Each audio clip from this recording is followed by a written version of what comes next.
जहाज विच बह के जदों मक्के जावांगे बैतुल्ला दे दवाले रज चक्कर लावांगे जी। जहाज विच बह के जदों मक्के जावांगे बैतुल्ला दे दवाले रज चक्कर लावांगे। गल पाके इहराम लाके अपनी पग नूं रब्बा सानू भी बुला लै असी जाना हज नूं। असी हाज़र तेरे दर ते सोनिया, तेरे दर जिया होर कोई नहीं दर सोनिया।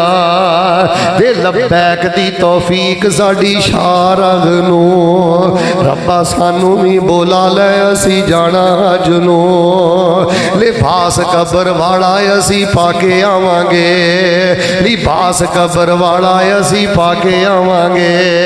सारी दुनिया दे फिक्र मुका के आवांगे, खत्म करके आवांगे अपनी सज दज नूं। रब्बा सानू भी बुला लै असी जाना हज नूं।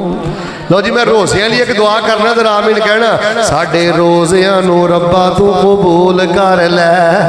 फिर बोलो साडियां सैरियां नूं रब्बा तू कबूल कर लै। साडियां तरावियां नूं रब्बा तू कबूल कर लै। साडियां दुआवां नूं कबूल मंजूर कर लै।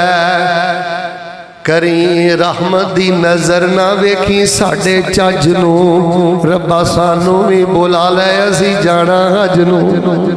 नबी पाक ने फरमाया जेड़ा टिंड कराए, जेड़ा बंदा सर मुंडवाए अल्लाह उहदे ते रहम करी। दो बारी रहम दी दुआ कीती है। सहाबा कहन लगे अल्लाह दे नबी जेड़ा कटिंग करवा, औरतां ने सर नहीं मुंडवाना, माड़ी जी एवें कैंची लगवानी है। ये मर्दां दे बारे में जेड़ी औरत उमरा करके हरकी जी कैंची लवाए ना उहदे लई भी नबी पाक दी रहम दी दुआ है। और जेड़ा बंदा सर मुंडवाए उहदे वास्ते 2 दफा दुआ है, और जेड़ा कटिंग करवाए उहदे वास्ते 1 दफा दुआ है। अल्लाह पाक सानू रसूले पाक दी इस हदीस ते अमल करके अपना सर मुंडवा के नबी पाक दी रहम वाली दुआ अल्लाह हासिल करन दी तौफीक अता फरमा।